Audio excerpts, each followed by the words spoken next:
inaan maqasheen ma aqaano oo Kenya iyo Soomaaliya hadda isku haysana Security Council iyo United Nations oo Kenya oo ku mudacayso dhahayso al-shabaab ha lagu daro resolution oo la yiraahdo 1267 oo ay ku jiraan al-Qaacida ISIL shabaab ha lagu daro qof kastoo biir qabo oo fiyo oo tiraahdo shabaab meesha lagu daraa waxa ku leeyahay waxa lagu diidaa shabaab laakiin maya anaga waa diidnay waan idin sheegaa sababta number 1 shabaab waxay ku jiraan sanction la dhaho 751 waxa la geliyay 2007 shabaab lacagta ugu badan waxay ka helaan dhuxusha la dhoofiyo oo laga dhoofiyo gobolada koonfureed marka la dhoofinayo waxa kor taagan askar Kenyan ah ana masawiran haynaa waxaan haynaa facts qoladii xataa sanction committee-ga soo qoray oo dhahayo we have seen ayaga soo qoray report soo qoray waxaan sameynaa ma aha leeyahin Kenyans ayagoo joogo dhuxusha meesha laga dhoofinayo marka waxa ii sheegtaa Kenya iyadoo ogolaatay in dhuxusha la dhoofiyo ee shabaab lacag ka sameeyso why ee shabaab u rabtaa inay ku darto 1267 marka waxa noo soo baxay laba shay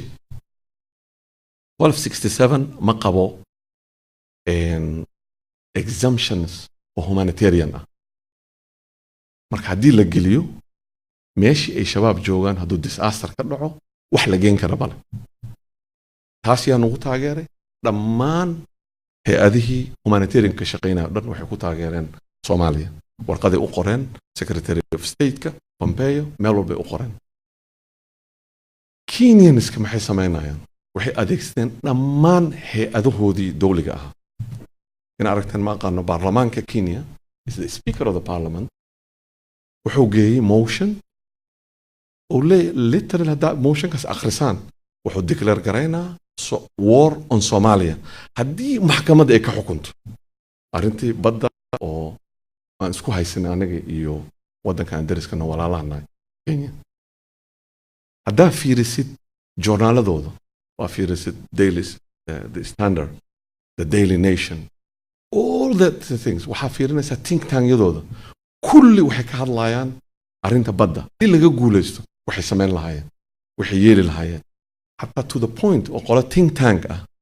oo very famous think tank oo Kenyan ay leeyihiin Kenya's maxaa la yiraahdaa Coast Guard should invade maxaa lahaa disputed area and beyond walaalahayga Soomaalida marka maxay tweet gareynayaan everything ay Kenya soo qorto waxa ii soo diro maalin qof Soomaali ii soo diro with tweeting Instagram Facebook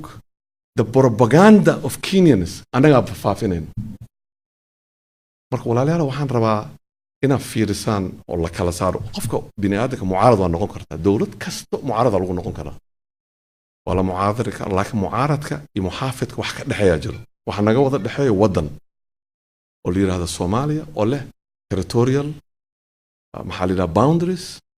oo leh la aqoonsan yahay oo adduunka la aqoonsan yahay can we just agree horta wadankaas inaan ilaashan karno xuquuqdiisa aan ilaashan karno and I think we can haddaan iska ilaalino waxyaabaha oo mataqaanaa divisionka noo keenayo oo waxyaabaha common we have more in common believe me haddii in Soomaaliya la kala qaybiyo ee qaar Kenya qaadato qaarna Ethiopia lagu daro qaarna meel kale aadaan qaarna isticmaar kale lagu celiyo annaga soo raadsana annagoo dagaalamayno haddana waxaan leenahay saan ku soo xiroonaa aan ku soo noqonaa marka walaalayaal waxaan idinkaga tagaa waxaan ku leeyahay shabaab is on the run and it's matter of time laakiin aan taageerno effortsigan socdo aan iscafino qalbiga la isu fiyoobeeyo wanaag aan ka shaqeyno wixii qofka walaalka xun xataa ku daysan hadduu xumaan ku hadlo ku daysan u nasteexay u sheeg waxa tiraahdo waxa ku hadlayso wax fiican ma aha istaag